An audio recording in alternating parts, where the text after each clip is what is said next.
Person choose பண்ணிக்கணும். நீங்கள் வந்து நிறைய ரிவ்யூ பார்த்துக்கலாம். இப்போ ஒரு பிரான்ச் போகிறீங்கன்னா அந்த பிரான்ச்சில் வந்து எந்த பர்சன் நல்லா பண்ணுறாங்கன்னு கூகுள் ரிவ்யூ பார்த்துக்கோங்க.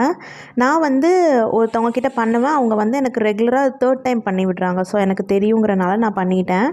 ஸோ இதில் நிறைய ப்ராசஸ் இருக்குது. நீங்கள் ஒரு 4 ஹவர்ஸ் 5 ஹவர்ஸ் ஆகும். டிபெண்ட்ஸ் அப்பான் த ஸ்ட்ரெயிட் கர்லியாக ஃப்ரிஸியாக இருக்கிற உங்கள் ஹேரை பொறுத்து. உங்களுக்கு கொஞ்சம் ஸ்ட்ரைட்டாக இருந்ததுன்னா கொஞ்சம் சீக்கிரம் ஆகிடும். ஸோ எனக்கு பார்த்தீங்கன்னா ஃபஸ்ட்லாம் க்ரீம் அப்ளை பண்ணி நல்லா நான் ஹேர் வாஷ் பண்ணிவிட்டு இப்போ ஸ்ட்ரைட்னிங் பண்ண ஆரம்பிக்கிறாங்க. ரொம்ப பொறுமையாக உட்காந்துருக்கணும். ஸோ ஸ்ட்ரைட்னிங் பண்ணி முடிச்சதுக்கப்புறம் நியூட்ரலைசர் அப்ளை பண்ணிவிட்டு திரும்ப ஒரு ஹேர் வாஷ் பண்ணி ஒரு ஸ்ட்ரைட் பண்ணுவாங்க. இதுதான் ஆக்சுவலாக எங்கேனாலுமே ப்ரொசீஜர்.